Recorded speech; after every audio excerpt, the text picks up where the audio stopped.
What's up, everyone? Welcome back to the Animation Revaluation Podcast. As always, I'm Lizer. With me today is Jay. What's up, Jay? There, buddy? Yeah, I'm here. I'm sorry. All good, all good.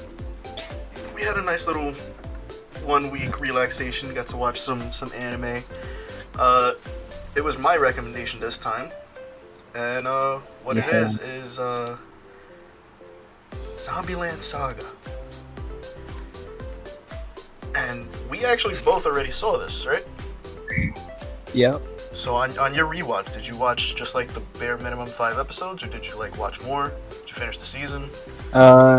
So this time I actually only watched the first 5. Uh-huh. So, but rewatching this kind of like re-sparked like my actual like first emotion for watching Zombieland Saga for the first time, and it was just kind of like it. The beginning always will catch me off guard because I forget every time of how it happens. Same. So I was like, oh, so that's how it happened. Yeah, I was literally like, wait, what? This is how it went? So once again, that's how that started. Yeah. So for those who don't know, Zombieland Saga is an anime. It was made by Studio Mappa. Mappa? How do you say that? Mappa, I right? like to say Mappa. Yeah, I like to say Mappa. They made it back in 2018. It's the same studio that does like Attack on Titan for, normie anime fans. It's basically the love child of like a comedic zombie movie like Shaun of the Dead, and an idol anime like Love Live, and it stars Sakura Minamoto. Let me get her picture up here. Good old Sakura, where are you at? Here she is. Sakura Minamoto. And she's just your typical like high school age girl who aspires to be an idol one day, until she's suddenly struck by a truck while leaving her house, killing her instantly. And I mean, like, she was just walking. She was just dome dead. She's I don't gone. even think she looked both ways. No. I honestly didn't. She was just like, I believe it. Bro, it's literally like her front gate. Bro, it doesn't and even show the sidewalk. No, Yeah, there's nothing. There's nothing. No sidewalk. So Oh my she God. pretty much dies instantly, and she doesn't know that though, because she wakes up like a second later. Like she hits the floor, and to her, she just got right back up, in her eyes, and she's in this like strange, decrepit home surrounded by zombies. So she's freaking out. She's running all over the place, breaking things, fighting them off. She runs out into the rainy night, and she finds a cop. And this cop, he's like, hey, what are you doing out this late at night? Like, I'll arrest you, which is like fucking weird for that to be like the first thing the cop says to you. I'll fucking arrest you. And what was it, like lightning struck and he saw her or something, or was it just that she got like under a light or something like that? Yeah, she got under a light post. Yeah, so he gets to see her, and she's a zombie. Like, big shocker, right? And he starts freaking out. So she like looks, and there's like a mirror or something reflective, and she sees herself. It's like the It's like the equivalent of like a rear view mirror, kind of, except that it's stationary. Yeah, and it's just like there outside. And she sees that she's a zombie, and then he just like shoots her in the back, and it goes like through her chest. Right. I forgot he shot her. I was like, wait a minute. And like she collapses. We see the cop gets hit in the head with a shovel, and this is where we're introduced to Kotaro Tatsumi, who I think I have a picture of. Yeah. You don't idea. I got this one. Yeah. Yeah. And he brings her back to the house that she had woken up in, and he explains that he's the one who brought her back to life, as well as all the other zombies that she ran into. all of which are female, for the express purpose of starting an idol group so that they can make the Saga area more popular. And by the end of this first episode, all but one of the rest of the girls gain consciousness, and pretty much the rest of the series can be summed up as like hijinks ensue as they try to be the best idols that they can be.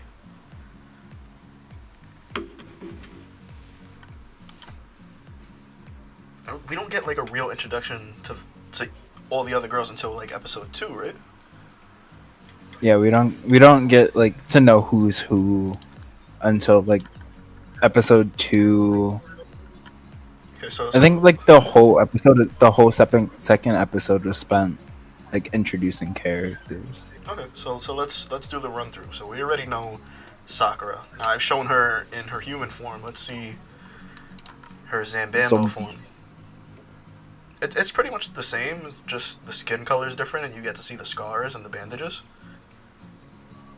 Yeah. Next up, we have Mizuno Ai, and she was an idol in her normal life. She was already an idol, and she died during a performance. And this is her zombie form here. Zombie. We pretty much get like backgrounds on all the girls and like how they died, what they did in their previous life. The only one we never really get background on is the legend of legends, Tai Yamada. This is her here. And this is her zombie form.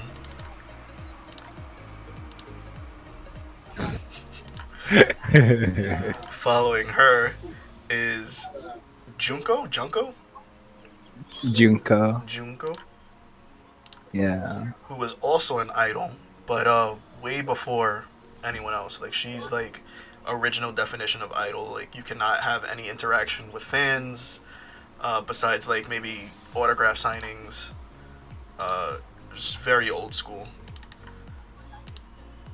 I think they state like she's from blah blah era, but I'm American, so I don't know what that means. Oh,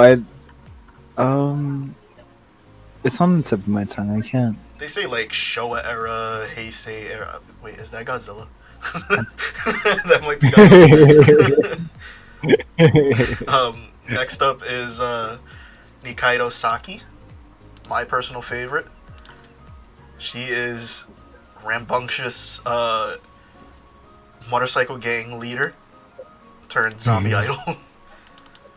She's like the only one that doesn't like really fit because she's just so out there, so rough and tough, and yet she also somehow fits perfectly. It's like the weirdest thing. We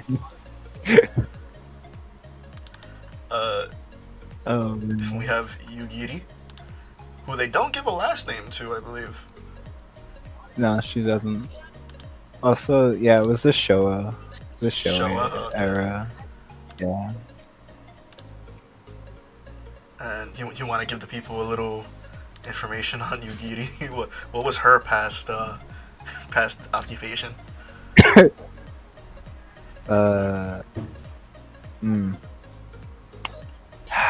How do I don't know. How do I do this without like? I don't want to give like everything. I mean, they say pretty much early on what she did. Yeah. She was like what's a nice way to say it? Is the real hard way to do this? A concubine? Yeah. I guess so. I think that's the simplest way to put it. Yeah. You want to just be like, she was a hoe.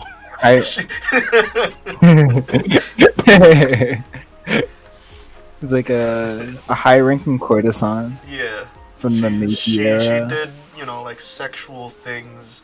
Not really sure if it was straight up sex, but sexual things for money. And she was pretty well known, apparently. It made her a legend. And last but not least, we have the shrimp, Lily. Lily. Shrimpy. I love the picture I have of her zombie form because it has her heart poking out. Yeah. Now you only went Nice. through you said the 5 episodes, right? Yeah. But I only you went through the first 5. but you remember like the story I itself, remember right? the. Yeah. So for anyone who hasn't watched and maybe this is the first time watching this podcast, there is going to be spoilers because we've seen the show already. We've gone through the season already. We watched the 5 episodes just to refresh. I actually did finish the entire season again. So there will be spoilers. We will be touching on some, maybe not like the most major plot points that happen. But I feel like we can touch upon like how did this girl die and this thing happened, blah blah blah. Like Lily, I feel like we can probably talk about. Yeah. Oh yeah. So let's get that one out of the way. Cute little Okay. Lily. So yeah. She's really cute, dude.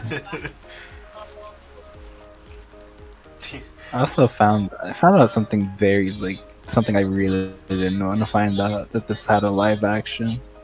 Yeah, there was I had a no stage clue. play. Yeah. I completely forgot about it, or Yeah. chose to forget it. They actually But not only was there a stage play, but like 6 out of the 7 girls also like just straight up made the band. Just like did the music on stage and everything. yeah.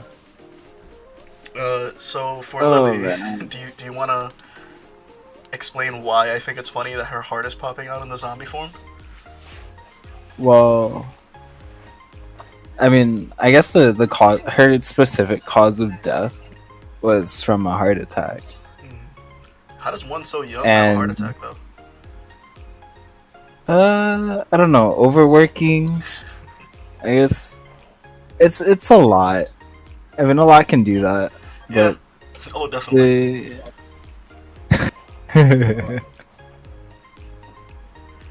Maybe but- like a sudden shock. yeah, it's like sudden shock, fatigue can do it.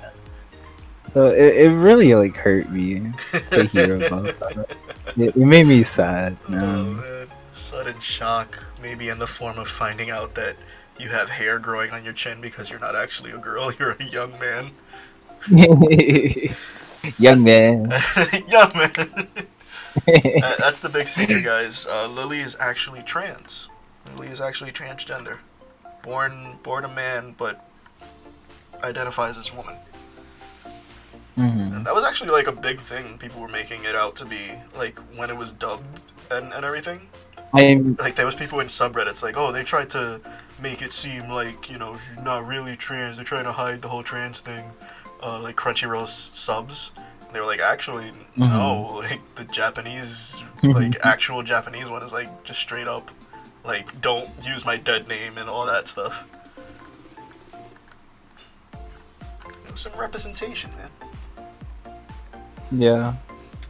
Now, you told me before that you had a favorite character. Who's that? So my favorite character had to be Junko. Oh, yeah? Yeah. Why is that? But a very close. So Junko's character reminds me a lot.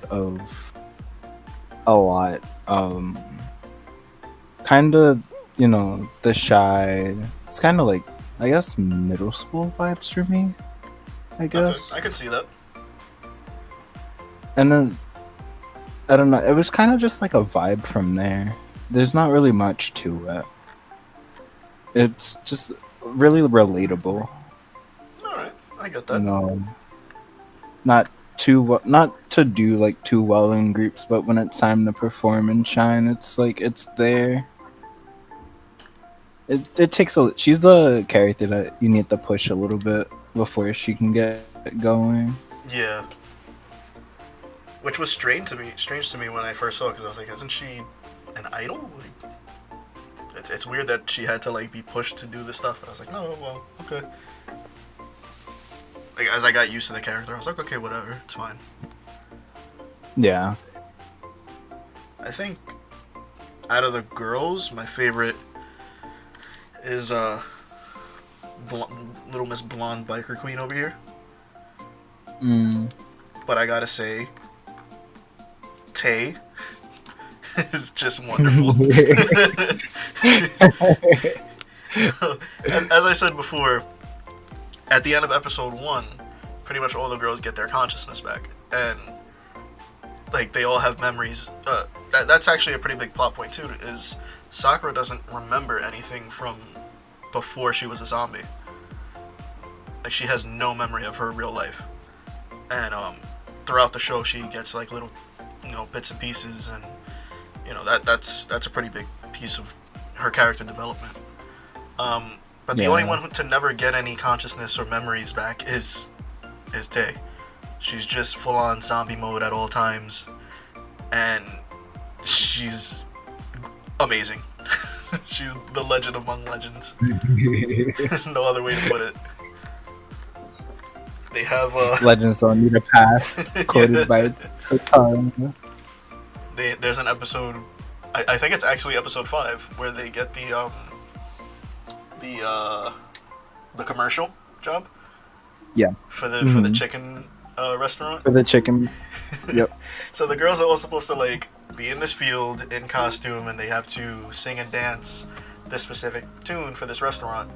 And since she's just zombie mode, she's just like doing all these gurgles and groans and stuff. So they're like, okay, we need something that she can do. Oh, I know, do the cock-a-doodle-doo of the rooster. They actually are able to train her to do this fucking cock-a-doodle-doo at the specific time of the song, and she does it perfectly. And they're like, she's truly encapsulated what this restaurant means. It's like, Joel, all she did was fucking cluck like a chicken. It was actually like you will also never catch Tay without food either. Oh no, absolutely. She's always eating something, whether it be edible or not. Like she's always has something in her mouth. She like sucked on a marker. Isn't that how Isn't that how they got their? That's how they got their name. Yeah. She sneezes after sucking on a marker, and it sounds like Franchocho, and that's what they choose to name their group. I was like, okay, I guess that's how this works. It's just the African man meme. Just okay. Okay. Okay.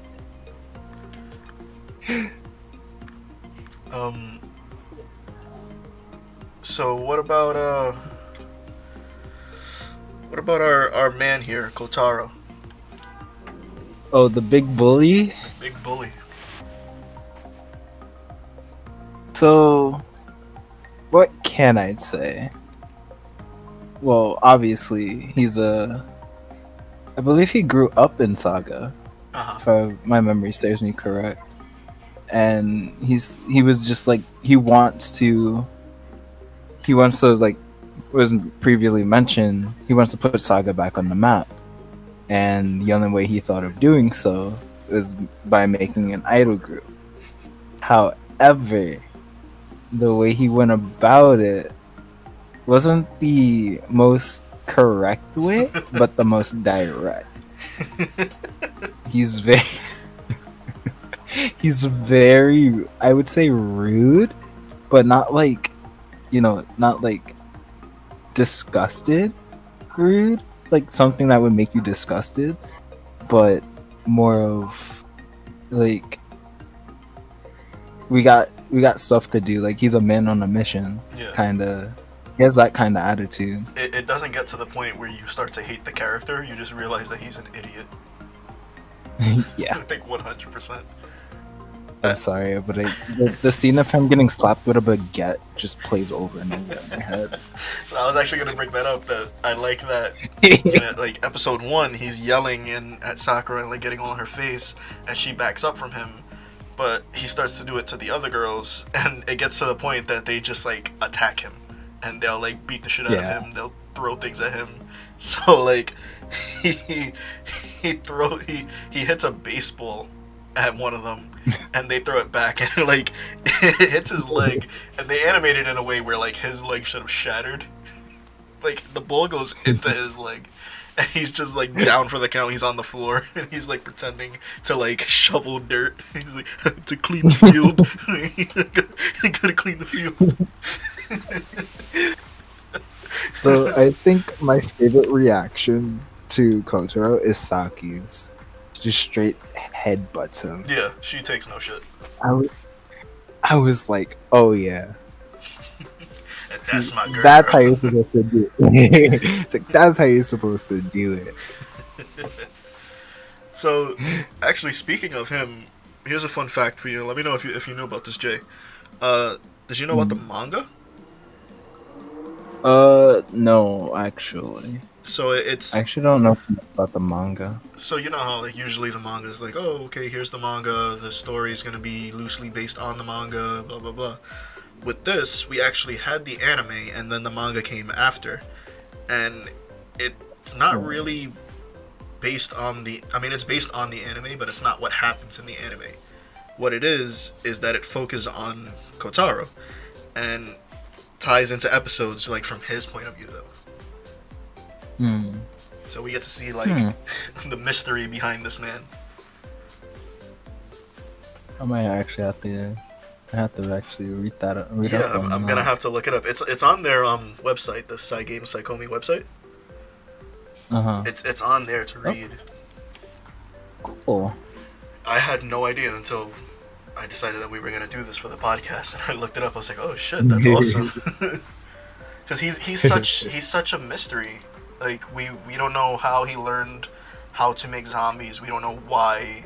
Beyond, I want to make Saga popular. We don't know why he wants to do this beyond that. Where does he get funding to do this stuff? Like all that type of stuff. We have no clue to like who he is as a character, and they never really explain it.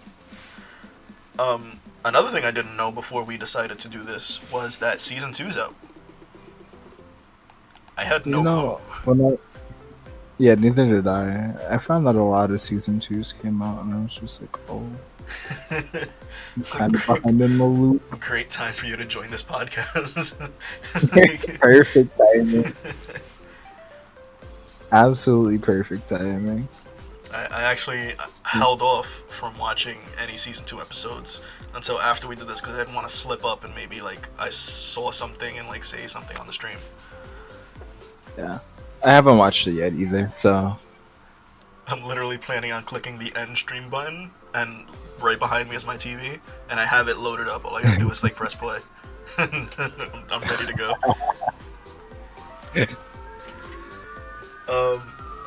Now, before I talked about the legend among legends of Tai, whatever you want to call her. Did you know that all those grunts and groans that she does are actually performed by the legendary Kotonoha Mitsuishi? And if you don't know who that is, she's better known as Misato Katsuragi from Evangelion. And there's sirens going on in the back. So yeah, she's Misato from Evangelion, and maybe even more better known as Sailor Moon. Huh. Yeah. Yeah, you caught me. Sailor Moon is a zombie now. And obviously, that's in the Japanese dub. The English dub doesn't have that, what is the word I'm looking for? Trophy? I don't know. I guess. Yeah. I mean, that's the right word. Yeah, sure. It's right enough. It fits what I'm trying to get across. Good enough for me. Yeah, I understand what you're trying to say. And like, we know that we need to make the zombie idol group to make Saga, more popular.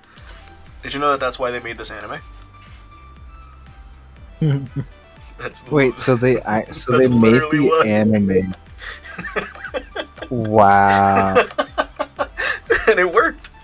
Alright, I see what they did. Like the real life Saga Prefecture, the government backed the show, and it actually did result in the area getting more popular. So like the mansion that they live in, it's a real place, and people go and visit. And like the first day that they opened it for visits after the anime aired, they had apparently gotten 1,000 visitors.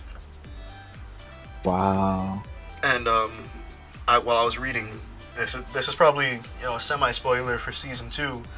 One of the girls is going to be working apparently in the show, and it's going to be a squid shop. And apparently, when that episode aired, people went to that squid shop in real life and like just bought everything out. So they're doing pretty good. I have to say that's pretty good. Yeah. I don't think I would ever expect something, especially a reverse kind of like, I guess it's like, I don't know. It's hard to describe, but it's like working backwards. Like usually manga comes before anime, but instead it was like we give you the anime, we give you the manga, and then like real like place saga, like the real like location just blows up. That's actually Expected. in one of the past episodes that I did with Celeste, uh, Saga or something like that. It was something about a girl living in a hotel. The same thing happened with that show, where like the area just became popular because of the show. Huh. And apparently that's like a thing that Japan does, is that they'll base these shows in these areas to try to increase tourism, and it works like every time. The anime effect. It's pretty good. So we go through the show, and the girls, they all go through their trials and tribulations and find out if this is what they really want to do with their lives and blah blah blah. The usual kind of things that you would expect from an anime. There's a bunch of like comedic stuff thrown in because this is a comedy style anime. But it ends with, at least for season 1, with like a final big live performance. And in the show, it's held at the Aropino, which is like a big stage, like a convention style stage that they do like live performances at in real life. And some stuff happens in the show in which the stage gets destroyed. And apparently in real life, after that episode aired, the the workers, like the management at the Aropino in real life, they issued a like joke apology letter for how like the structure collapsed, and that there was no casualties reported, and that they've already rebuilt it and made sure that this wouldn't happen again.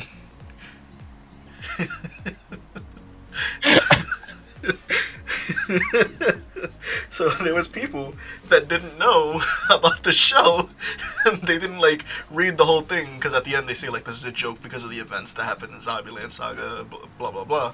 So there's people who didn't finish it. They're like, what the fuck? Like, what happened? How did the structure fell? It's the power That's of so anime. good. So good. Yeah, and like I said before, like the 6 out of the 7 girls have actually formed the real life Franchocho, and they actually did perform there and did all those songs. And instead of the structure collapsing, they just have like a cinematic where it looks like it is. I might have to pull that up. I might have to look at that later. Yeah. I thought the same thing. I was like, oh man, I gotta see how that looks. Where did they get the funding for this? They did 1 season of an anime.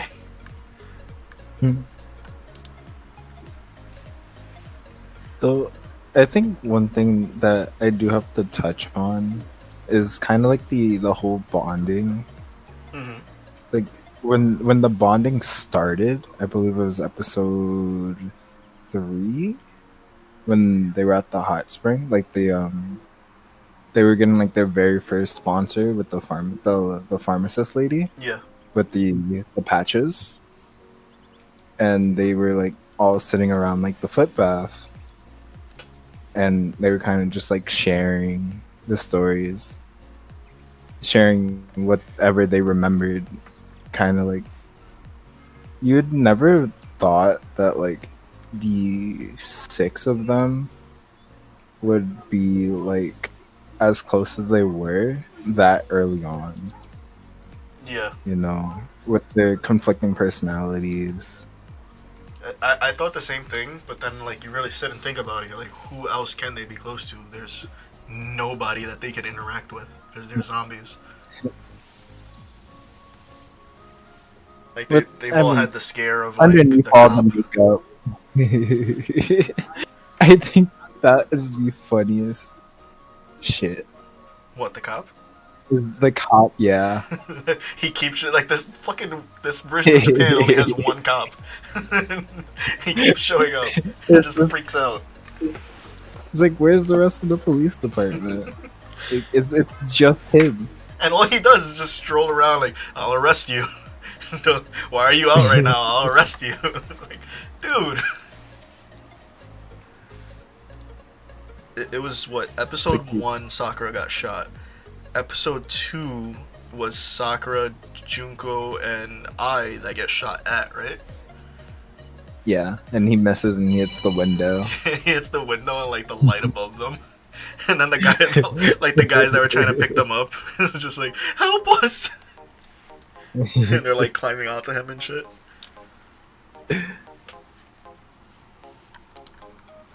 Yeah, they bonded pretty fast and pretty well too.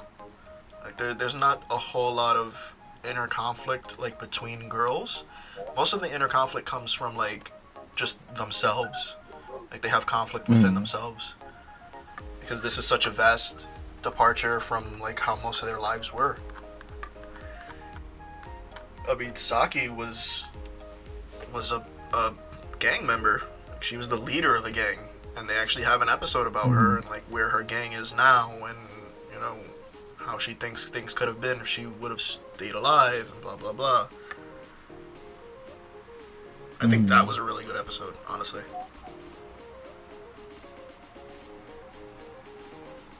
Like I really like the chicken episode.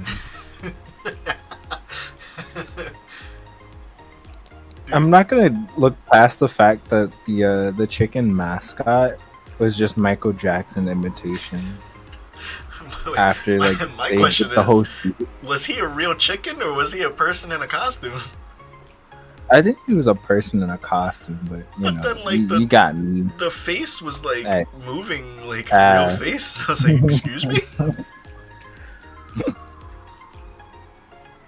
That must be like a skin tight like chicken costume because it was form fitting. It's all CGI. Yeah, it's all CGI.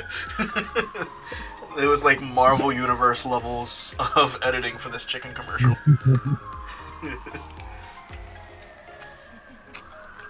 What are you hoping for season 2?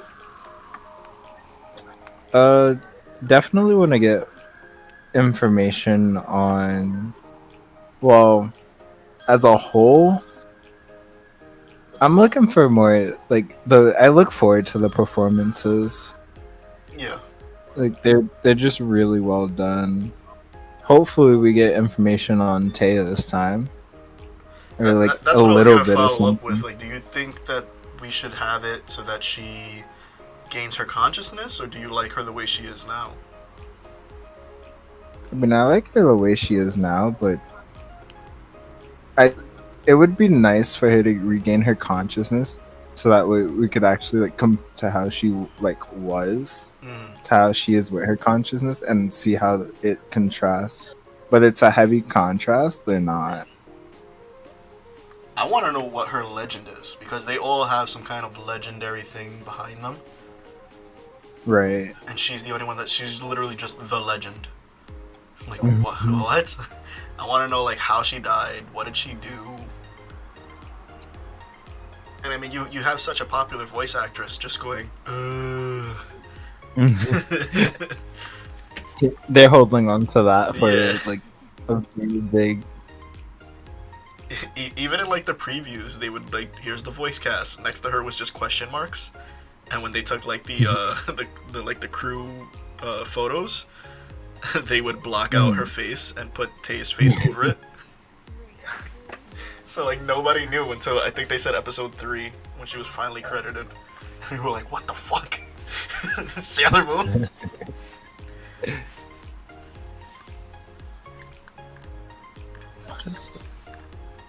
I also hope to see more performances.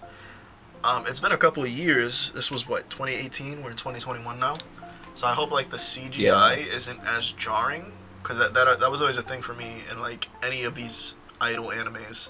They would go from like the regular studio animation to the CGI like dance numbers, and it always looked really weird to me.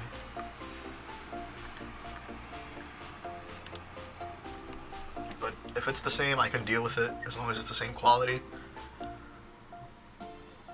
Man, I don't know what the hell they're saying in those songs, but they're catchy.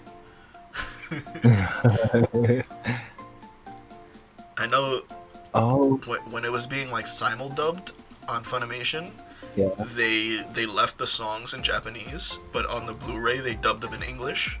I will not be listening to those because I've heard my share of like anime dub songs, and they're usually not very good. They've definitely improved over the years, but I'm just scarred from like Mermaid Melody back in the day.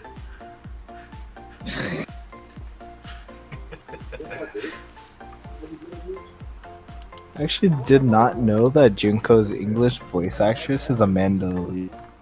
Oh yeah. I didn't know that. Yeah, they actually had a lot of like top talent do the dub stuff. Like in Japan, they had a lot of top talent, but more so here in America. I was like, whoa. I know who that is off of Namesake. Chris Sabat plays Lily's dad. Oh, that makes sense now. It's just like Piccolo That Vegeta makes so playing. much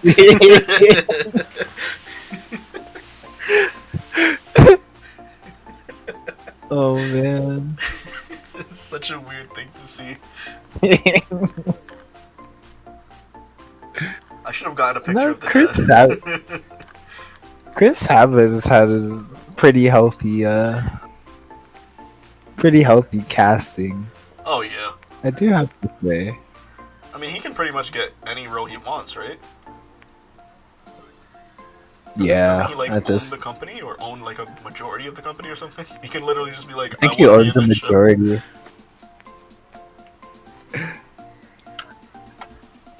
Like I'm pretty sure that's a dick move to do, but I think he could do it. It's like, I'm the main character. Like that's just your Piccolo voice, and this guy is like a 12-year-old. I'm the main character. Oh yeah, the dog Romero. Romero. I guess that's supposed to be like haha Caesar Romero, like House of the Dead. Wait, House of the Dead? Night of the Dead. Night of the Living Dead. And yeah. There's two Romeros. There's Happy Romero Romero, and other. and then there's other Romero. This Romero. And the funny thing is, like, apparently he's always Happy Romero, but people just see him as other Romero. See him as, yeah. Because apparently he's a Yeah. so like, obviously he won't look like a freaking terrier.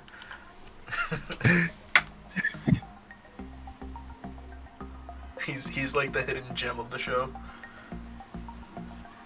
It's like You'll see him like, just like in the background, just doing stuff. yeah.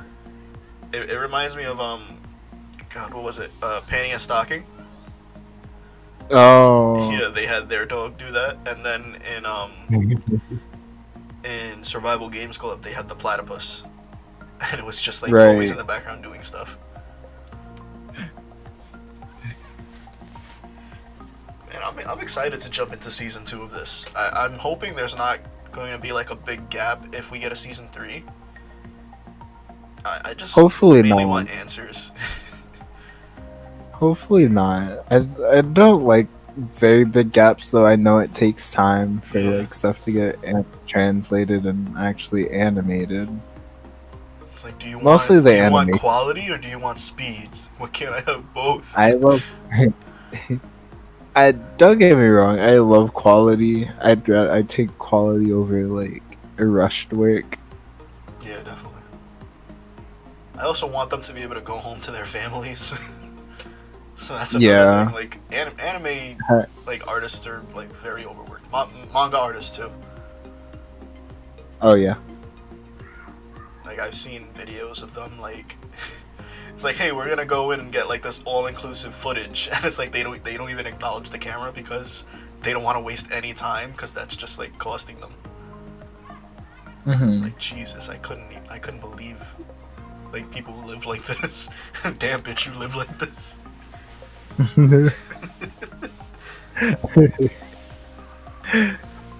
You're seeing like I see a lot of cartoons nowadays acknowledge that and like throwaway gags.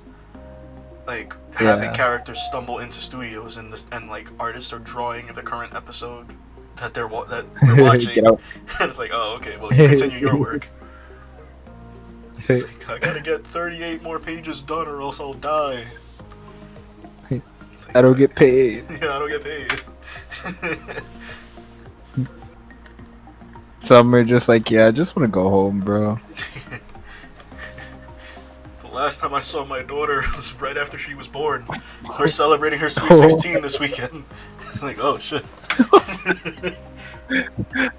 That's deep. That was deep. What were you doing all that time? I was animating Titan Aaron Yeager's pecs flexing. I had to edit the bathing suits for the Malaysian dub of Attack on Titan. Oh man. When I found out about that, I was like, bro, really? No nudity. I don't know. It's just kind of weird seeing like anime in other cultures, Yeah. like with like restriction in place too. Like, we see it as weird, but it's like so normal to them that I'm sure if they saw the regular, they'd be like, what the fuck? Why is he naked? I mean, hell, when I swear first he's saw it, I always was like, like, why the fuck is he naked? Yeah, I think that was like a lot of people's responses. I was like, bro, why is he naked? Where's his Immediately clothes followed at? up by, where's the female Titans at? Like, everyone was like, yo, where they at, though? And then we finally got one, and But like, I just oh, okay. It just reminds me of the Dragon Ball Bridge with the Piccolo. He's like Piccolo. It's like Namiko's. It's like and Piccolo's is like where? Where? Where? I'm gonna wet my dende. Tata! What is that? SSJ9K, right? Yeah. Yeah. Shout outs to them. When you said Dragon Ball Z Abridged, I was like, huh? Team 4-Star. And then you said the line, I was like, oh no, not Team 4-Star. Not Team Surf. No. The more Team underrated one. 4-Star's yeah. I've always liked the more underrated stuff. Yeah. Though I will have to say, on the note of Chris Sabat, I actually finished watching season 8 of Ruby. Oh, I gotta finish that. Oh man. I have like 2 episodes left, I think. I hear the Chris Sabat and I can't think of his name right now. The mustache. I brown- hear the Chris like- Sabat in the mustache.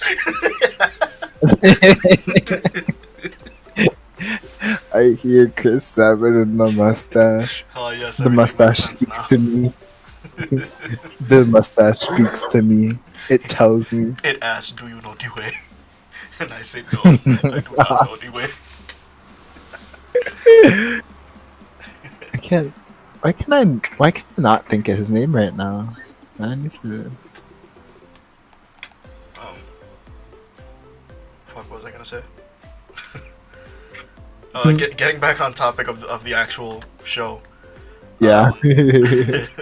I'm hoping for a lot with season 2. I'm really excited to watch it. Hopefully we get some answers. At the time of recording this, there's only 2 episodes out. And I'm guessing it's probably going to be around the same, like 12, 13. Probably 13. Yeah. And to be honest, we got a lot unpacked in season 1 with those like few episodes. So I'm hoping just as much is unpacked in this one. I mean, even if I come out of it with like no real answers and it was just like a fun time, I'll take it because I've been waiting a couple years to see this. I can't believe I didn't even know that it was a thing. Like, I never heard any announcement of it. There was a lot of things I didn't know about. I'm a little angry, but nothing I can do about it.